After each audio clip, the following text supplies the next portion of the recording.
सबसे पहले बात आरएलएसपी की तो एनडीए में सीटों पर मंथन के बाद कुशवाहा ने प्रेस कॉन्फ्रेंस कर कहा कि सीटों पर अब तक साफ कुछ भी बातचीत नहीं हुई है, लेकिन हम कुर्बानी देने को तैयार हैं बशर्ते हमें उचित स्थान कहीं मिलना चाहिए। उन्होंने समर्थकों के हवाले से कहा कि हमें सम्मानजनक सीटों की मांग की और अच्छी बातचीत भी भूपेंद्र यादव से हुई है, और यह भी कहा कि अगली बार की बातचीत पर उनका स्टैंड साफ होगा कि क्या हुआ है और क्या आगे वो करेंगे।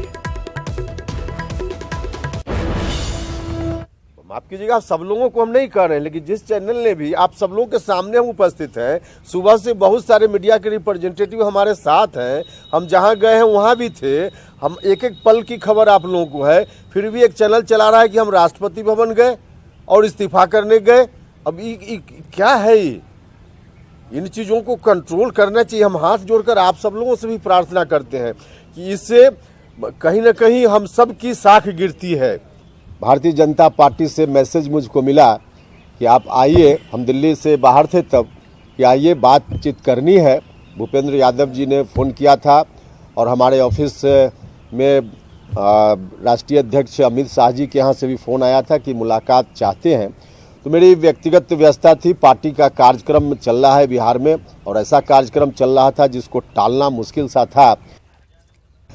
हमने मुलाकात नहीं की, हमारे कमरे में तेजस्वी यादव आ गए थे। आप इस रूप में कह सकते हैं कि तेजस्वी यादव ने हमसे मुलाकात की थी। हम सर्किट हाउस, अरवल जो बिहार का एक जिला है, सर्किट हाउस है, हेडक्वार्टर है एक जिला का, वहाँ हम अपनी पार्टी के कार्यक्रम से गए थे।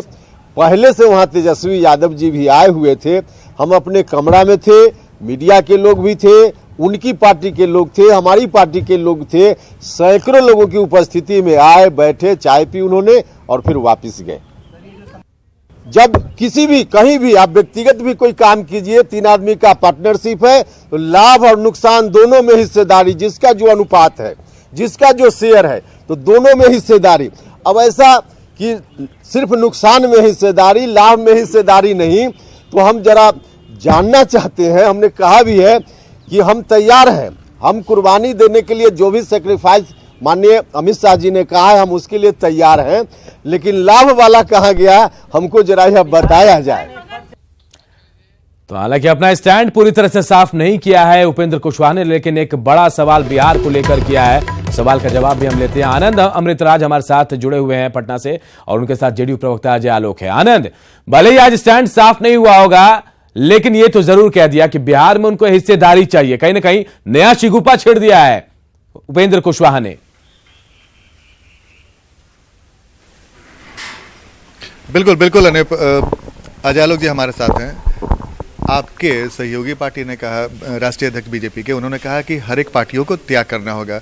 चलिए तो मान लिए, लेकिन बिहार में जब आपकी सरकार बनी एनडीए के साथ, तो उसमें आपने उपेंद्र कुशवाहा को जगह क्यों नहीं दी? इस बात का मलाल उन्हें और इस बात को कह भी रहे हैं। देखिए, बिहार में सरकार बने 1.5 साल से ऊपर हो गया। उन्होंने कहा भी कि एप्लीकेशन देने का समय भी खत्म हो गया, लेकिन उन्होंने पीड़ा तो जता दी ना। कोई पीड़ा नहीं है। पीड़ा जब होती है, तब जब जैसी पीड़ा होती है वैसे ही लोग बताते हैं कि पीड़ा हो रही है। डॉक्टर के पास भी आप तभी जाते हैं ना जब आपको रोग हो जाता है। वो ऐसी बात है, पासिंग फ्रेज उन्होंने कहा है, और ऐसी कोई बात नहीं है। ऐसे तो 4 इंडिपेंडेंट आलोक जी उन्होंने खुलकर कहा कि जब आप हमसे त्याग की बात कर रहे हैं, तो जब नफे की बात हो रही थी तो हमें क्यों नहीं चुना गया? तो देखिए, ये शिकायत उनकी हमसे नहीं है। उन्होंने ये भी कहा नीतीश कुमार हमारे भाई जैसे है, और ये भी कहा। और एक मिनट में पूरी बात कर लूँ। नीतीश कुमार सही में उपेंद्र जी को हमेशा उन्होंने छोटे भाई का ही सानिध्य दिया है। फर्स्ट टाइम एमएलए को leader of opposition Nitish Kumar ने बनाया। लेकिन आलोक जी सवाल, अजय आलोक जी सवाल, राज्यसभा पहली बार भी नीतीश कुमार जी ने। चलिए मान लिए, तमाम बातें मान ली, लेकिन अजय आलोक जी ये सवाल है ना, सवाल अजय आलोक जी ये है कि सब कुछ किया नीतीश जी ने, लेकिन जब नीतीश जी की वजह से ही ना सीटों में कटौती हो रही है, चाहे आरएलएसपी हो या फिर एलजेपी हो।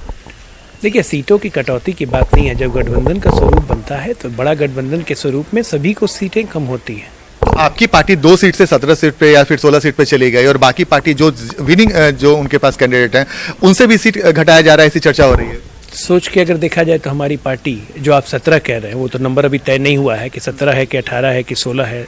उपेंद्र जी तो 5 भी कह देते हैं, 10 भी कह देते हैं, तो नंबर तो तय नहीं हुआ है। लेकिन अगर आप ही के कथन को मान लें कि वो 17 नंबर है, तब तो हम ये भी कह सकते हैं कि हम 25 से 17 आ गए, क्योंकि हम तो 25 में लड़ते थे। बीजेपी सवाल तो ये भी होगा कि 2 से 17 चले गए। सवाल उठाने और नजरिए का फर्क है और कोई फर्क नहीं है। नहीं सर, सवाल इसलिए उठ रहा है ना आलोक जी, क्योंकि आपके गठबंधन में आने के बाद, सीटों के बंटवारे के बाद सबसे ज्यादा अगर हंगामा हो रहा है तो आप ही के पार्टी की वजह से हो रहा है। जो पुराने सहयोगी है उनका कट किया जा रहा है आपके वजह से। भाई कटिंग की अगर आप बात कर रहे हैं तो सबसे ज्यादा कटिंग तो भारतीय जनता पार्टी में हो जाएगी। यहाँ कष्ट कहाँ हो रहा है ये देखिए। सवाल ये है ना कि अगर भारतीय जनता पार्टी ने त्याग किया है तो जेडीयू अगर अपने कोटे से 1 सीट अगर एलजेपी को दे, चाहे जेडीयू माफ कीजिएगा आरएलएसपी को दे, तो फिर क्या दिक्कत हो रहा है? देखिए, सबसे पहली बात, इस गठबंधन में हम आए हैं, बीजेपी ने आरएलएसपी एलजेपी के साथ गठबंधन बनाया हुआ था, हम इस गठबंधन में आए हैं। किसको कैसे सम्मानजनक समझौता कैसे होता है ये सबकी जिम्मेदारी है, कोई अकेले नीतीश कुमार की जिम्मेदारी या अमित शाह जी की जिम्मेदारी नहीं है, ये चारों की, रामविलास जी की, उपेंद्र जी, सबकी जिम्मेदारी है। सबको यही बात को स्वीकार कर रहे हैं और सब कोई मान रहे हैं कि सबकी सीटों में कटौती होगी और सब कोई सम्मानजनक समझौता करेंगे। सबकी सीटों में कटौती हो रही है आलोक जी, ये तो मान लिया, लेकिन आपकी सीटों में बढ़ोतरी हो रही है, ये तो सवाल है। 2014 के लोकसभा चुनाव, अच्छा एक बात बताइए, 2014 के लोकसभा चुनाव में आपके खिलाफ उपेंद्र कुशवाहा, रामविलास पासवान और बीजेपी चुनाव लड़ी थी और शानदार प्रदर्शन भी किया, आपकी पार्टी उसमें बुरी तरीके से हार गई। अब आप एनडीए में आए हैं तो त्याग वो लोग क्यों करें? 2015 का भी चुनाव याद कर लीजिए, 14 बार बार याद कर लेते हैं, 15 भूल जाते हैं, 2009 भूल जाते हैं। आप तो बड़ा सेलेक्टिव ओपिनियन रखते हैं। लेकिन आलोक जी चलिए, अच्छा हुआ जो आप सुनना चाहते हैं वो मेरे मुंह से तो आप सुनेंगे नहीं। लेकिन चलिए, अगर मान लीजिए जो कहना है वो आप सबको, ये भी मान लीजिए आपने 2015 का छेड़ दिया चर्चा, तो चलिए ये भी बता दीजिए ना, 2015 में तो आप तो एनडीए के खिलाफ लड़े थे, आप उनके साथ खड़े हैं। बिल्कुल, एनडीए और बीजेपी और हम, ये मत भूलिएगा कि बीजेपी हम कोई पहली बार साथ में नहीं आए। भारतीय जनता पार्टी के साथ हम 17 वर्ष पुराने रहे, पुराने सहयोगी हम भी हैं। तो 2015 की चर्चा आप ही ने छेड़ा ना, तो 2015 में तो आप एनडीए के खिलाफ। 15 की चर्चा मैंने इसलिए छेड़ा क्योंकि 14 की चर्चा आप छेड़ रहे हैं, तो 9 की चर्चा क्यों नहीं छेड़ते हैं? चर्चा छेड़ेंगे तो हर जगह की चर्चा शुरू हो जाएगी ना फिर। लेकिन जब चुनाव का समय आता है लोग जी, तो गठबंधन के सहयोगियों की संख्या बढ़ाई जाती है। अगर आपके वजह, आप इतने परेशान और व्याकुल भारत मत होइए, चिंता मत व्याकुल कीजिए। भारत हम नहीं है, व्याकुल पहले आप लोगों ने खबर चला दी कि उपेंद्र कुशवाहा जी ने इस्तीफा दे दिया, उन्होंने सिरे से नकार दिया।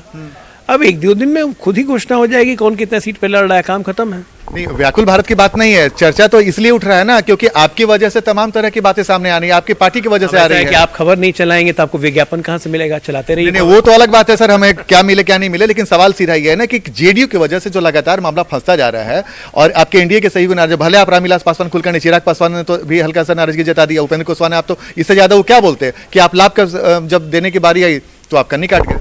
देखिए, 1.5 वर्ष से सरकार चल रही है, वो पासिंग कंटेक्स्ट उन्होंने कुछ कह दिया, उस पर टिप्पणी करनी मेरी उचित नहीं है।